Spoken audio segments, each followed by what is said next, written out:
जब supreme court ने clean chit दे दिया मोदी जी को और बाकी आरोपियों को, आपको कैसे महसूस हो रहा है? आप उस वक्त एक एमएलए थे। देखिए, सबसे पहले क्लीन चिट नहीं है, मैं इसके बारे में बाद में बात करूंगा।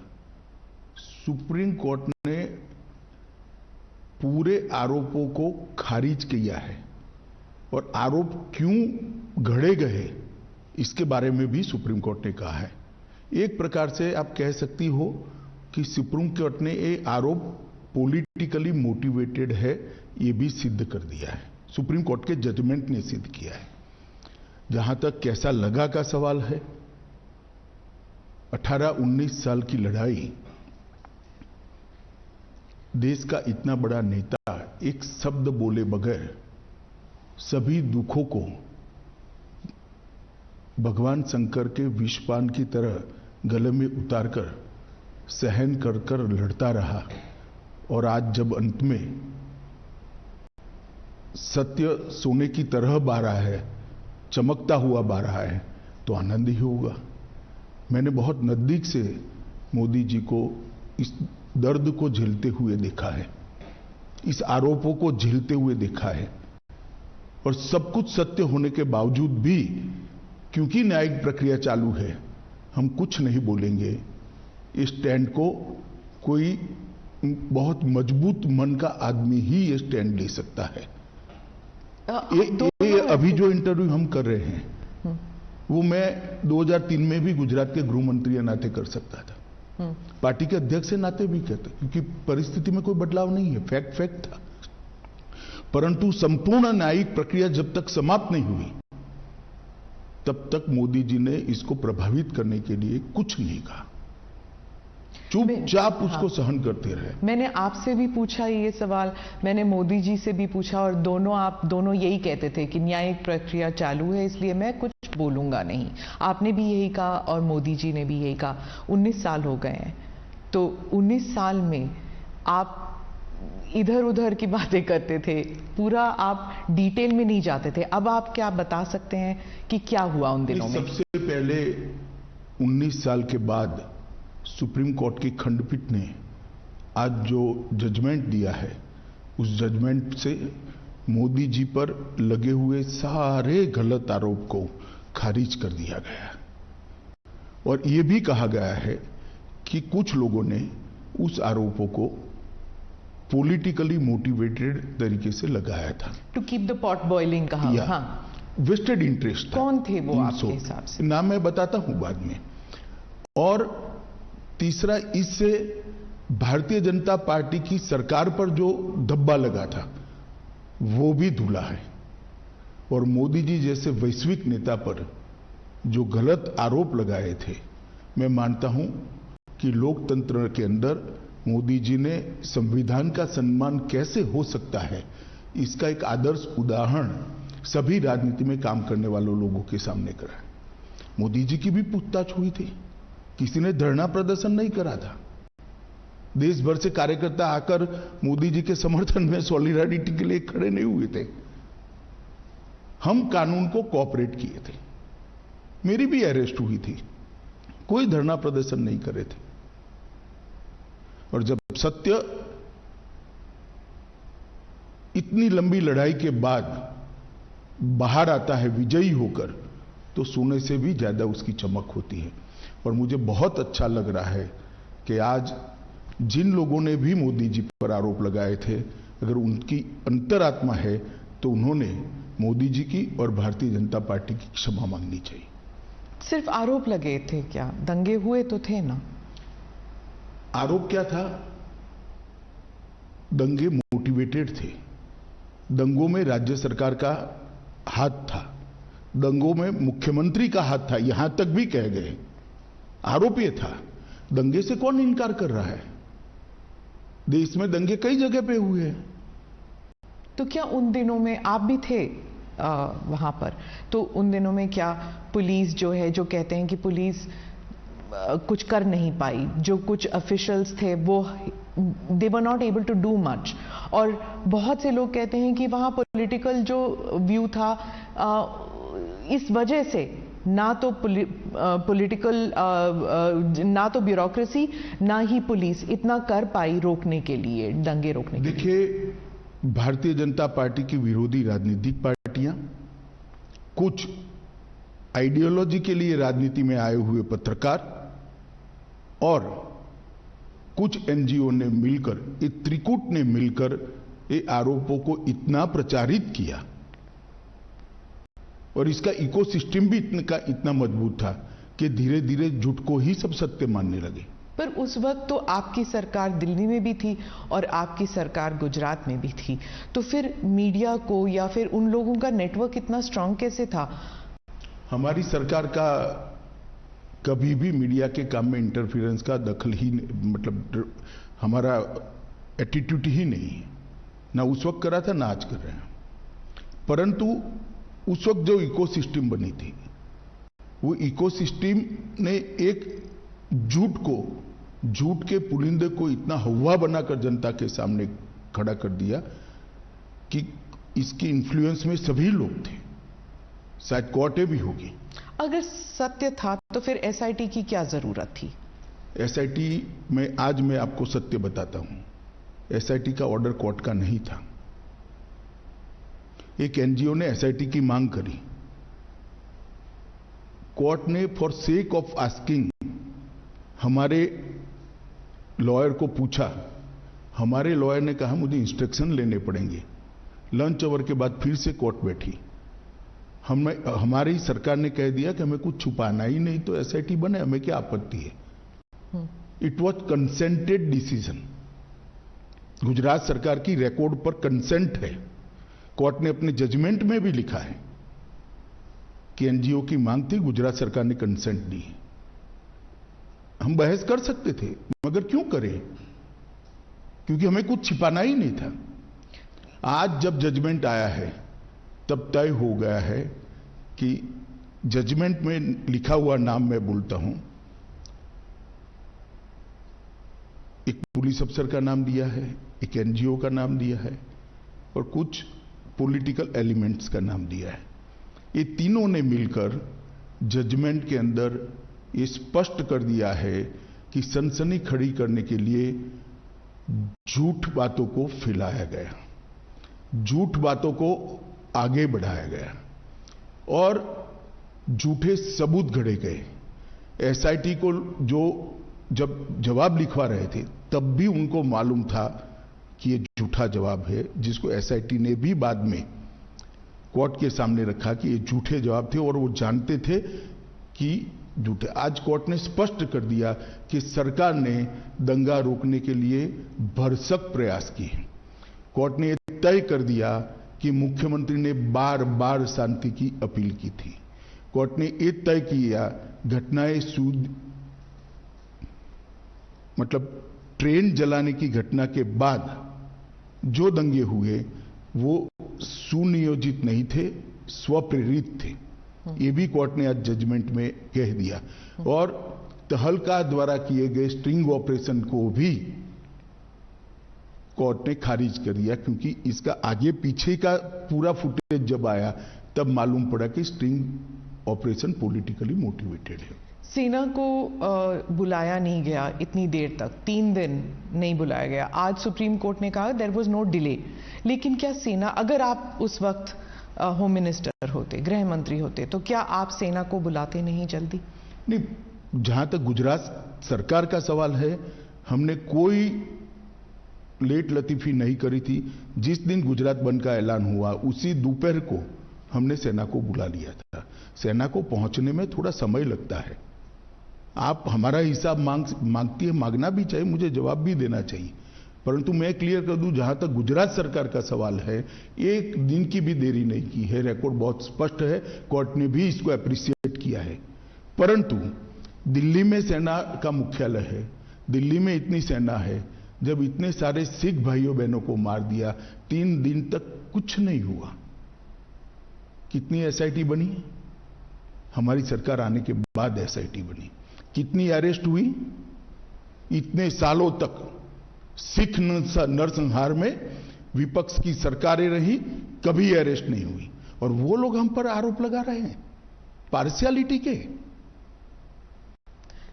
आप और मोदी जी दोनों कहते हैं कि इट वाज अ टैक्टिक या फिर कह दीजिए कंस्पिरेसी कि गुजरात को एक बुरा नाम देने के लिए कि ये एक दंगाई प्रदेश है और बीजेपी जो है एक दंगाई पार्टी है, और गुजरात 2002 के बाद वो टैग लग गया। क्या आप मानते? मैं और मोदी जी नहीं कहते, भारतीय जनता पार्टी नहीं कहते कि हम पर टैग लगाने का झूठा प्रयास किया। अब सुप्रीम कोर्ट भी कहती है कि झूठा टैग लगाने का प्रयास किया। आप लोकतंत्र में संविधान को भी नहीं मानेंगे, सुप्रीम कोर्ट को भी नहीं मांगेंगे। पॉलिटिकल स्टेटमेंट सच्चे या सुप्रीम कोर्ट का सब एविडेंस एप्रिशिएट कर कर लिया गया फैसला सच्चा, ये देश की जनता ने तय करना पड़ेगा, आप जैसे पत्रकारों ने भी तय करना पड़ेगा। और अगर ये मत बनता है कि सुप्रीम कोर्ट का एप्रिशिएट हुआ एविडेंस एप्रिशिएट करने के बाद दिया गया फैसला सच्चा है, तो अब क्वेश्चन उठाने चाहिए। पत्रकारों की जिम्मेदारी है, जिन्होंने आरोप लगाए थे उनके पर पूछना चाहिए उनको कि क्या आधार था ये आरोप का, और आधार था तो क्यों नहीं गए सुप्रीम कोर्ट में। आपने एनजीओज का जिक्र किया, कौन से एनजीओज हैं, क्या किया उन्होंने? देखिए, मैंने बहुत हरीडली जजमेंट को पढ़ा है, मगर इसमें तीस्ता सेटलवाड का नाम बहुत स्पष्ट दिया है। तीस्ता सेटलवाड की एनजीओ थी, नाम तो मुझे मालूम नहीं है उनका। उन्होंने हर थाने में इस प्रकार की भारतीय जनता पार्टी के कार्यकर्ताओं को इन्वॉल्व करने वाली एप्लीकेशनें दे दी थी, और मीडिया का दबाव इतना था कि सभी एप्लीकेशनों को सच मानकर ट्रीट किया गया। मीडिया और एनजीओज का एक नेक्सस था, आप कह रहे हैं इन दोनों ने मिलकर 20 साल तक चलाया ये पूरा? नहीं ना, 20 साल नहीं चला। 2002 अब 2022। स्मिता बहन, सबसे बड़ी बात तो जनादेश होता है, और जनता सब देखती है। 130 करोड़ लोगों के 260 करोड़ आंख होती है, 260 करोड़ कान होते हैं, सब देखती है, सब सुनती है। हम कभी चुनाव नहीं हारे। जनमानस ने, जनता ने कभी भी ये आरोप को स्वीकारा नहीं। मीडिया, एनजीओ और हमारी विरोधी पॉलिटिकल पार्टी आरोपों को चलाते गई। एक चला दिया कि सीडी के बारे में, सीडी लेकर राहुल शर्मा चले गए, वहां पर नोटिंग है, नोटिंग साइड पर रोज काम है, उसने अपने रिकॉर्ड में रखा है, कोई कानून को नहीं तोड़ा है, और सुप्रीम कोर्ट ने भी इसको स्वीकृत किया है। बहुत से लोगों का मानना है कि एसआईटी इन्फ्लुएंस हुई थी, बीजेपी का दबाव था एसआईटी के ऊपर। हालांकि सुप्रीम कोर्ट ने तो कुछ और ही कहा है अभी, लेकिन इतने साल तक जब इन्वेस्टिगेशंस चल रहे थे तो उस टाइम सालों साल डिले करते गए। तो देखिए, एसआईटी की रचना हमने नहीं करी थी, देश की सर्वोच्च अदालत ने करी थी। अफसर का चयन भी हमने नहीं करा था, देश की सर्वोच्च अदालत ने एनजीओ को सुनने के बाद करा था। और जो अफसर रखे गए थे वो भारतीय जनता पार्टी के रूल स्टेट से नहीं लिए गए थे, सेंट्रल गवर्नमेंट के लिए गए थे, और तब तक सेंट्रल गवर्नमेंट बदल चुकी थी, यूपीए की आ चुकी थी। तो एसआईटी इन्फ्लुएंस नहीं हुई थी? जरा भी इन्फ्लुएंस नहीं। और कोर्ट मॉनिटरिंग केस था, कैसे इन्फ्लुएंस होती? इतने महंगे महंगे लॉयर एनजीओ की ओर से अपीयर होते थे। जैसे जाकिया जाफरी कहती थी, जो आप महंगे लॉयर्स की बात कर रहे हैं, कि आपकी तरफ के जो लॉयर्स थे वो बहुत हेविली पेड थे, उनकी तरफ से नहीं थे। एसआईटी के लॉयर्स जो थे हमारी ओर से, हमारे लॉ ऑफिसर ही थे और कोई नहीं था। हाँ, उनको बहुत लॉ ऑफिसर को इतना पैसा नहीं मिलता है, आप जानती हो। इसके पेमेंट का एक सिस्टम होता है, इसका रेट शब्द प्रयोग ठीक नहीं है, मगर उनकी फीस तय होती है। और कई सारे इतने गलत बातें कि फायरिंग में सिर्फ मुसलमान मारे गए, कोर्ट ने आज ये भी नकार दिया कि ऐसा नहीं हुआ है। फायरिंग में मुसलमान नहीं मारे गए, लेकिन दंगों में तो मुसलमान मारे गए ना। देखिए स्मिता जी, एक बात आप समझ कर चलिए, जिस तरह से 60 लोगों को जिंदा जला दिया था, उसका समाज में आक्रोश था, और जब तक दंगे नहीं हुए तब तक किसी ने इसका क्रिटिसिज्म भी नहीं किया, accept Bharatiya Janata party. Congress party का एक भी स्टेटमेंट, पार्लियामेंट चल रही थी उस दिन, किसी ने दुख भी व्यक्त नहीं किया। कि 60 लोगों को जिंदा जलाने की घटना का आप भर्त्सना भी नहीं करोगे, निंदा भी नहीं करोगे? इतनी बड़ी वोट बैंक पॉलिटिक्स होगी। आज सुप्रीम कोर्ट ने यह भी कह दिया कि जाकिया जाफरी किसी और के निर्देशन पर काम करती थी। कई सारे विक्टिम्स का एफिडेविट एनजीओ ने साइन कर दिए, विक्टिम को मालूम ही नहीं है। आपके हिसाब से किसने किया, क्यों किया जाकिया जाफरी के? सब जानते हैं ना कि तीस्ता सेतलवाड जी की एनजीओ ये सब कर रही थी, केवल और केवल। और उस वक्त जो यूपीए की सरकार आई उसने ढेर सारी मदद करी है तीस्ता सेतलवाड की एनजीओ को, ढेर सारी मदद करी है, सबको मालूम है, पूरे लुटियन दिल्ली को मालूम है। गुजरात में तो आपकी सरकार थी, इतने गुजरात में हमारी सरकार थी, मगर जो एनजीओ थे उसको भारत सरकार ने मदद करी है, सब जानते हैं। और केवल मोदी जी को टारगेट बनाकर ये सब किया गया, उनकी छवि को हानि पहुंचाने के लिए किया गया, उनको दंगों के केस में उनकी लिप्तता बनाने के लिए किया है, मगर सत्य को कुछ नहीं होता है।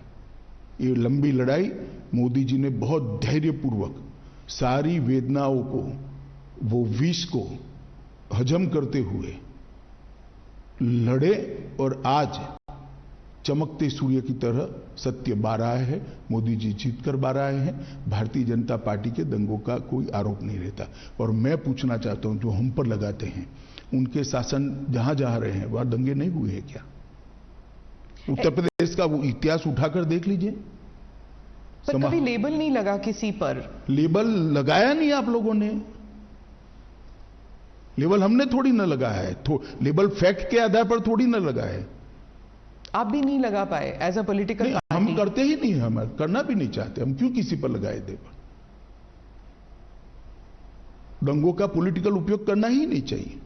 गुजरात में जब भी इन्वेस्टमेंट समिट होता था, हर अखबारों में दंगों पर आर्टिकल आ जाते थे।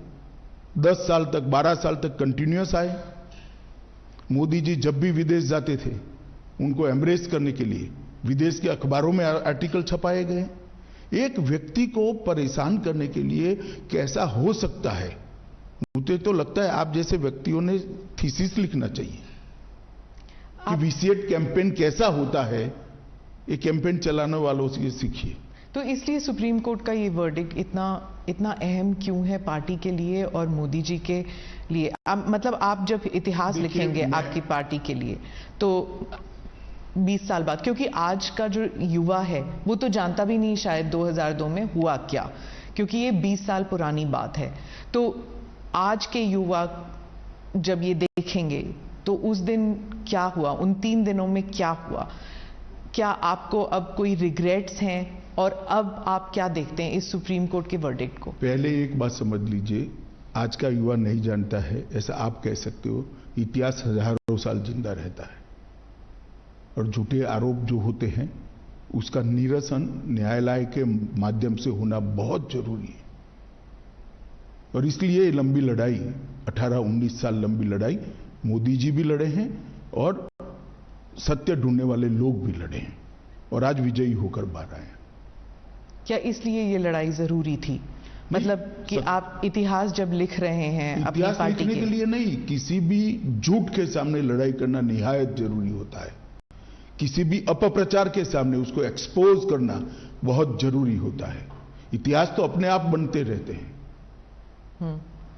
2 बार 2/3 बहुमत से जीतना ही इतिहास है। देश में जीएसटी डाल देना भी इतिहास है। देश के अंदर सीडीएस बनाना भी इतिहास है। देश के पहली बार सर्जिकल स्ट्राइक करना भी इतिहास है। पहली बार एयर स्ट्राइक करना भी इतिहास है।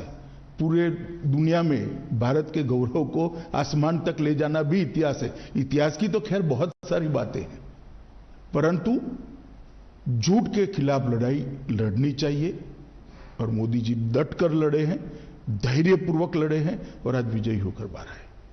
पार्टी के लिए ये कितना सिग्निफिकेंट है पॉलिटिकली, मैं पूछ रही हूं? बहुत सिग्निफिकेंट है।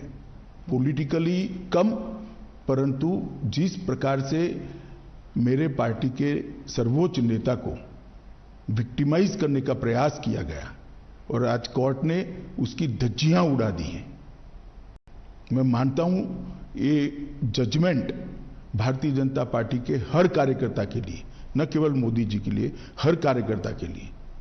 मोदी जी के लिए तो खैर आत्मसंतोष का विषय हो सकता है, हर कार्यकर्ता के लिए गौरव का विषय है कि आज जो झूठे आरोप हमारे सर्वोच्च नेतृत्व पर लगाए थे वो सारे खारिज हो गए।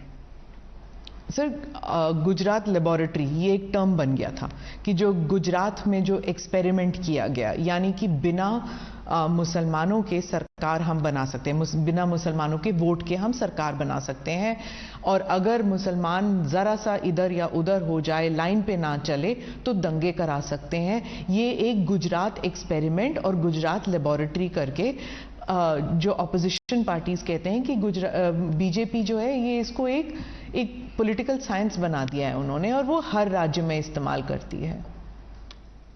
देखिए, अब जैसा जिस कलर के ग्लास का चश्मा पहनेगी ऐसा दिखाई पड़ेगा। पीले पहनेगी तो पीला दिखाई पड़ेगा, काले पहनेगी तो काला दिखाई पड़ेगा। ये देखने का नजरिया है। गुजरात मॉडल जरूर बना है। देश में हमने सबसे पहले 24 घंटा बिजली हर गांव में पहुंचाने का काम किया, वो एक मॉडल है।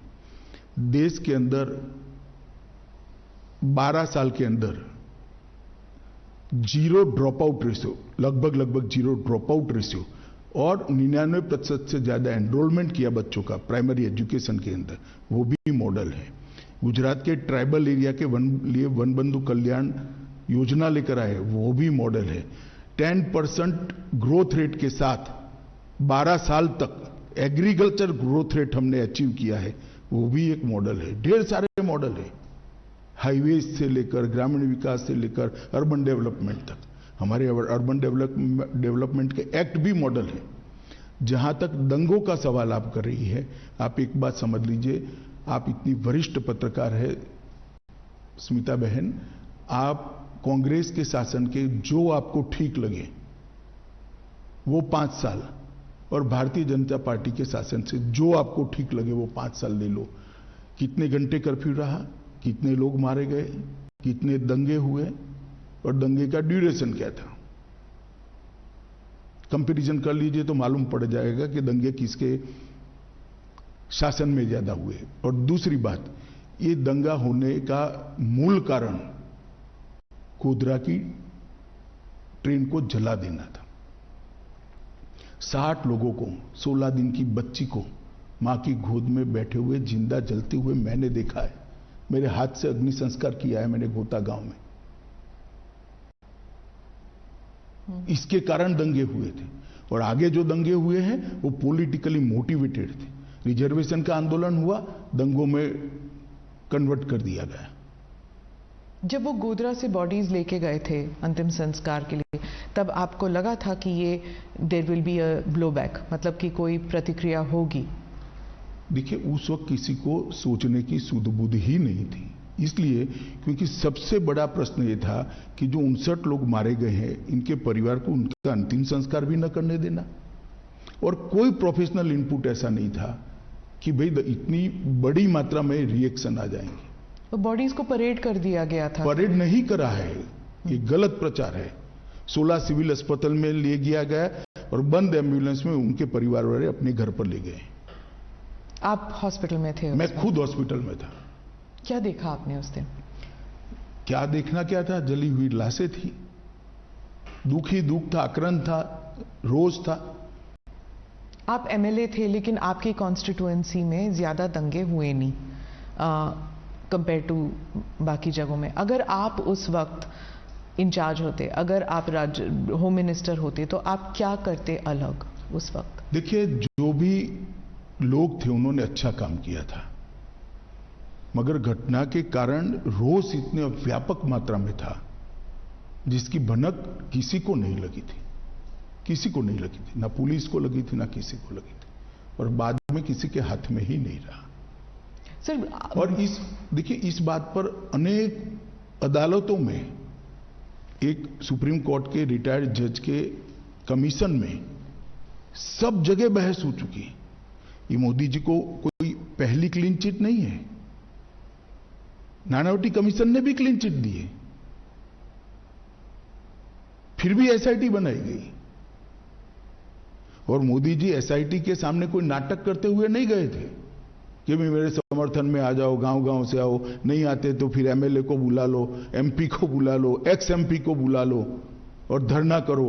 पर क्यों नहीं गई बीजेपी, क्यों नहीं गई अब सपोर्ट? हम मानते थे कि हमने न्याय में सहयोग करना चाहिए, न्यायिक प्रक्रिया में सहयोग करना चाहिए। सुप्रीम कोर्ट का ऑर्डर है, एक एसआईटी काम कर रही है। एसआईटी अगर चाहती है मुख्यमंत्री जी को कुछ सवाल पूछना, तो मुख्यमंत्री स्वयं कहते हैं कि मैं कोऑपरेट करने के लिए तैयार हूं। किस चीज का आंदोलन करना है? आंदोलन किस चीज का करना है? ये न्यायिक प्रक्रिया है। हमारे यहां कोई भी व्यक्ति न्याय की परिधि से बाहर नहीं है। नहीं, दैट आई एग्री, लेकिन आप खुद कह रहे हैं कि विक्टिमाइजेशन हो रही थी। मतलब आपको आपके खिलाफ जो चल रहा था उस टाइम, मीडिया ट्रायल या एनजीओ, उसके खिलाफ आंदोलन, क्या वो जस्टिफाइड नहीं था? देखिए, ट्रायल के खिलाफ, कोई भी न्यायिक प्रक्रिया के खिलाफ आंदोलन जस्टिफाइड नहीं होता है, क्योंकि हमारा व्यू था वो व्यू सही तभी माना जाएगा जब न्याय की अदालत उस पर थप्पा मारी। मुझे जेल में डाल दिया तो मैं तो कहता ही था मैं निर्दोष था, परंतु जब न्याय की अदालत ने कहा कि मुझ पर गलत केस किया गया, मुझे फंसाने के लिए पॉलिटिकली मोटिवेटेड साजिश थी सीबीआई की, तब इस पर थप्पा लगता है। मेरे कहने से कुछ नहीं होता। उस वक्त लगा आपको कि पार्टी आपके साथ नहीं है? जरा भी नहीं लगा, पार्टी मेरे साथ ही थी। और आपको उस वक्त लगा कि ये पॉलिटिकल वेंडेटा है कि आपको जेल में डाल दिया? मैं तो भाग्य मानता हूं। क्यों? मैं भाग्य में मानता हूं, और मेरा तो जिन्होंने भी किया भला ही किया है। तो ये आप समझते हैं कि आपकी भलाई में हुआ? कैसे? नहीं, जो हुआ भले के लिए हुआ, बाद में परिणाम अच्छे आए। आपको क्या लगा उस वक्त जब आप जेल में थे? तो कुछ नहीं लगता था, मैं लड़ाई लड़ने का निर्णय आपको पता था कि आप बाहर निर्दोष निकल आए? जी, आज के इंटरव्यू का विषय मेरा केस नहीं है। आज के इंटरव्यू का विषय एक इतने बड़े पोटेंशियल लीडर पर, एक राज्य के मुख्यमंत्री पर। आप दोनों साथ थे सर, इसलिए मैं पूछ रही हूँ। 20 साल से आप दोनों एक साथ हैं, गुजरात से लेकर यहां तक, दिल्ली तक आना। आप दोनों लोग मोदी जी के साथ है 25-25 साल से, 40-40 साल से। इस केस में खास केस में नहीं, भारतीय जनता पार्टी के कार्यकर्ता है नाते। पर ये राइट्स को लेकर जब भी किसी को सोचा जाता है, किसी के बारे में सोचा जाता है, आप दोनों के बारे में, हालांकि आप उस वक्त सिर्फ एक एमएलए थे, लेकिन इस लड़ाई में आप उनके साथ थे हमेशा। नहीं तो लड़ाई मुझे लड़नी है, क्योंकि सत्य की लड़ाई है। मेरी पार्टी पर आरोप लगे, मेरे नेता पर आरोप लगे, मैं क्यों नहीं लड़ूंगा? पर ऑपोजिशन हमेशा कहती है कि दंगे आप करने देते हैं, जब तक लोग डेथ टोल नहीं हो जाता तब तक आप दंगे करने देते, क्योंकि इससे पॉलिटिकल फायदा होता है, पोलराइजेशन। बहन, आप भी वही कर रही हो जो 2003 में मीडिया ने किया था। आपके पास इतनी बड़ी टीम है, भारतीय जनता पार्टी की कोई कम राज्यों में सरकार रही नहीं है। जहां जहां हमारी सरकार है, वहां पहले कांग्रेस की भी सरकार थी, सपा की भी थी, बसपा की भी थी, तृणमूल कांग्रेस और कम्युनिस्टों की भी है।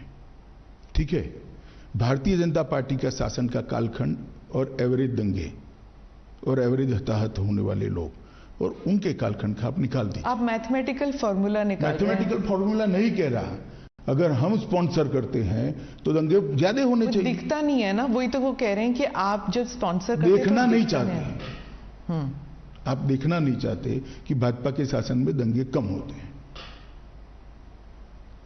दंगे जब होते हैं, वो कह रहे हैं, ऑपोजिशन कहती है दंगों से फायदा होता है बीजेपी को, पोलराइजेशन से पॉलिटिकल फायदा होता है, इलेक्टोरल फायदा होता है। तो फिर हम ज्यादा कराते हैं, दंगे तो कम हो रहे हैं।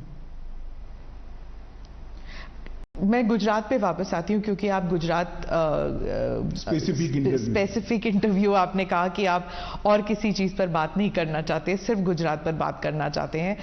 आप मुझे बताइए कि अब आप 20 साल अगर आपको रिवर्स पे देखना पड़े तो क्या मोदी जी कर सकते थे जो उन्होंने नहीं किया?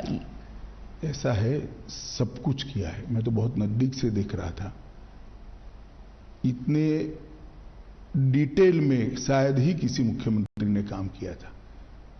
एक थाने की स्ट्रेंथ 100 पुलिस की होती है, 150 पुलिस की होती है। एडिशनल फोर्स लो तो 400 पुलिस की होगी, और 2 लाख लोगों का जमघट है। क्या कर सकते हैं आप? इसको कंट्रोल करते करते समय लगता है। टीयर गैस, लाठीचार्ज, ये सब हुआ है, फायरिंग हुआ है। 900 लोग फायरिंग में मारे गए। तीसरे दिन नहीं, दूसरे दिन भी हुआ है। पहले दिन तो सवाल ही नहीं था, घटना थी।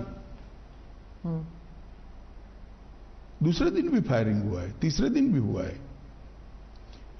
परंतु सरकार को भी व्यवस्थाएं करने में और जो स्केल बन गया, उस स्केल को पहुंचने में थोड़ा समय लगता है।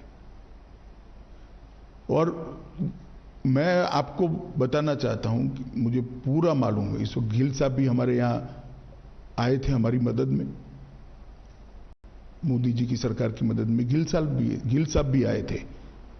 गिल साहब के साथ मैंने भी डिनर करा है। उन्होंने कहा इससे ज्यादा प्रॉम्प्ट एक्शन मेरे जीवन में मैंने नहीं देखा है। और उन्होंने पंजाब एक्शन देखा हुआ था। हाँ, कि इससे ज्यादा न्यूट्रल और प्रॉम्प्ट, दो शब्द प्रयोग थे, न्यूट्रल और प्रॉम्प्ट एक्शन मैंने मेरे जीवन में पुलिस की करियर में नहीं देखा है। फिर भी आरोप लगाए, गिल पर ही लगा दिए आरोप। अब जो पिटिशनर्स हैं वो कह रहे हैं उन्हें न्याय नहीं मिला सुप्रीम कोर्ट के। जाकिर जाफरी, क्या उन्हें न्याय मिला है? आपको क्या लगता है? मैं निश्चित रूप से मानता हूं एक ही जजमेंट सेशन कोर्ट में आया। इसके खिलाफ आपने हाई कोर्ट में अपील की, हाई कोर्ट ने कड़ाई से, सेशन कोर्ट से ज्यादा कड़ाई से कहा। इसके खिलाफ आपने सुप्रीम कोर्ट में अपील करी, सुप्रीम कोर्ट ने इससे भी कड़ाई से करा। फिर भी आप स्वीकार नहीं करते हो तो क्या कर सकते हैं? और दूसरा, डेट जिसने ली है, इसका रिकॉर्ड न्याय की अदालतों में पड़ा हुआ है, देख लेना चाहिए जिसको भी इंटरेस्ट है उसने। हर बार एनजीओ ने डेट ली है। लंबा खींचना, इश्यू को पेंडिंग रखना। क्यों? क्योंकि मोदी जी पर आरोप लगता रहा। तो जस्टिस वो नहीं चाहते थे, वो पॉलिटिकल वेंडेटा चाहते थे, क्या ये कह रहे हैं आप? पॉलिटिकल गेन चाहते थे। Political gain. मैं जाकिया जी की बात नहीं कर रहा, जो एनजीओ साथ में लगे थे, जो पॉलिटिकल पार्टियां एनजीओ को फंडिंग कर रही थी और जो मीडिया के ग्रुप एनजीओ को प्रसिद्धि दे रहे थे, वो लोग। सर मुझे बताइए कि 2002 के बाद और इस न्यायिक प्रक्रिया के बाद क्या लेसन्स हैं? क्योंकि मंथन तो होता है आपकी पार्टी में और गवर्नमेंट में भी, सरकार में भी, तो क्या लेसन्स आप सीख चुके हैं इससे? क्या कि ऐसे अब कभी ना हो? ढेर सारे सुझाव आए हैं। वो सारे सुझाव, मैं ही गृह मंत्री था, मोदी जी ही मुख्यमंत्री थे। गुजरात पुलिस ने अपनी कार्यपद्धति के अंदर इनकॉर्पोरेट कर दिए गए हैं। ट्रेनिंग मॉड्यूल भी बदले गए हैं, सूचना प्राप्त करने की पद्धति को भी बदला गया है, सूचना का ग्रेडेशन करने की नई सिस्टम इवॉल्व कर दी गई है और सूचना ग्रेडेशन करने के बाद इसके अनुरूप एक्शन क्या होंगे, इसकी भी एक एसओपी बनाई गई है। इसलिए 2002 के बाद गुजरात में एक भी दंगा नहीं हुआ है। सेंटर स्टेट में जो तालमेल होना चाहिए राइट्स कंट्रोल करने के लिए, क्या उसे उसकी फाइन ट्यूनिंग मुझे लगता है व्यवस्था ठीक है। अभी जो व्यवस्था है वो ठीक है। क्योंकि अभी जो हमने देखे थे, जो अग्निपथ जो स्कीम है, उसके कारण जो दंगे हुए थे, हाँ वायलेंस में लोग मरे नहीं, लेकिन काफी देर तक इनएक्शन था, तो इसमें फिर वो स्टेट्स की बात हो जाती है। ऐसा है कि लॉ एंड ऑर्डर कंट्रोल करना स्टेट की जिम्मेदारी है। भारत सरकार सहयोग कर सकती है, स्टेट की डिमांड पर सहयोग कर सकती है। और जब स्टेट को लगता है कि हमारी स्टेट की मशीनरी कम पड़ रही है या तो हमें ज्यादा मैन पावर चाहिए जो स्टेट के पास उपलब्ध नहीं है, तो रिजर्व फोर्स में से भारत सरकार की मैन पावर जाता है। ये व्यवस्था बहुत परफेक्ट है और हर स्टेट में कमोबेश भारत सरकार के सीएपीएफ्स के बटालियन लगे हुए हैं, तो कहीं और से नहीं लाना है। मानो बिहार है तो एसएसबी हमारी तुरंत घंटों में पहुंच सकती है। पर उसमें भी कहा जाता है कि पॉलिटिकली हो जाता है मोटिवेट, जैसे ममता जी कहती हैं कि जो सेंट्रल फोर्सेस हैं वो पॉलिटिकल आदेश पर काम करती हैं। स्मिताबेन, ममता जी को ना आप समझा सकते हो ना मैं समझा सकता हूं। छोड़िए, इसके आधार पर एडमिनिस्ट्रेशन कैसे तय होगा? पॉलिटिकल बातें करने के लिए हर एक को इस देश में स्वतंत्रता है। जी, आपका कोई आज जब ये रूलिंग आई तो आप, एक बार और पूछूंगी मैं कि आपको कैसे महसूस हो रहा है आज के? मुझे बहुत अच्छा महसूस होता है। मोदी जी को बहुत सारे बदनामी झेलते हुए मैंने देखा है। मोदी जी पे बहुत सारे झूठ और झूठे आरोप मढ़ते हुए, निर्लज्जता से मढ़ते हुए मैंने देखा है।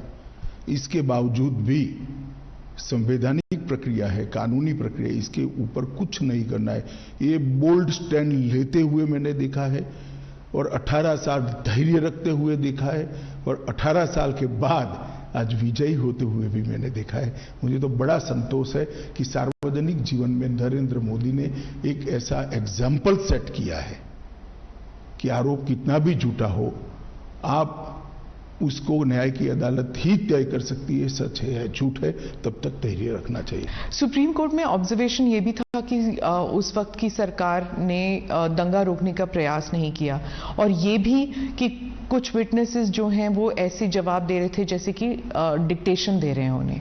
दोनों चीजें ऑब्जर्व किया गया। देखिए, उस वक्त सुप्रीम कोर्ट ने जो ऑब्जर्वेशन किया था वो एनजीओ के एफिडेविट के आधार पर किया था। इसकी जांच के लिए एसआईटी बनाई थी। एसआईटी ने अपनी रिपोर्ट दे दी और आज जो जजमेंट आया है उसमें सुप्रीम कोर्ट ने कहा है राज्य सरकार ने दंगा रोकने के लिए भरसक कोशिश की, राज्य सरकार ने उचित समय पर उचित कार्यवाही कर कम नुकसान में दंगों को समाप्त किया और राज्य सरकार ने सुप्रीम कोर्ट द्वारा दी गई विटनेस प्रोटेक्शन की स्कीम को पूरा का पूरा स्टॉप कॉमा में पूरा किया है। तो इसीलिए कहा जाएगा कि सुप्रीम कोर्ट को भी इन्फ्लुएंस किया है। सवाल ही नहीं है सुप्रीम कोर्ट को इन्फ्लुएंस करने का। आप आरोप लगाने के लिए तो कोई भी कुछ भी लगा सकता है, परंतु आप जजमेंट पढ़ेगी, मेरे हिसाब से 300 से ज्यादा पेज का जजमेंट है और हर आरोप को सुप्रीम कोर्ट ने गोलमोल नहीं किया है, डील किया है। किस आधार पर ये करा है? सामने से श्री कपिल सिब्बल ने बहुत सारे आर्ग्यूमेंट्स किए हैं, ऐसा नहीं है। ये इतने सालों से लड़ा जाने वाला केस है, सुप्रीम कोर्ट में 7 साल तक केस चला है और हर बार पूरे दिन सुनवाइयां हुई हैं। ये तीनों बातों को सुप्रीम कोर्ट ने स्पष्ट किया है कि राज्य सरकार ने भरसक कोशिश की, उचित समय पर उचित निर्णय लेकर इसको कम नुकसान में दंगों को समाप्त करा और जो विटनेस प्रोटेक्शन स्कीम राज्य सरकार ने सुप्रीम कोर्ट के सामने रखी थी, सुप्रीम कोर्ट ने थोड़े बहुत अमेंडमेंट करके अप्रूव करी थी, इसको फुल स्टॉप कॉमा में स्पिरिट के साथ लागू किया है। और मोदी जी के लिए भी कहा कि मोदी जी ने बार बार दंगा रोकने के लिए मीटिंगें भी करी, अपीलें भी करी, सार्वजनिक अपीलें भी करी और स्थान पर भी गए। ये सभी चीजों को आज सुप्रीम कोर्ट ने नोट किया है। तो मैं मानता हूं कि एक भी आरोप जो एनजीओ ने लगा था वो टीका नहीं है।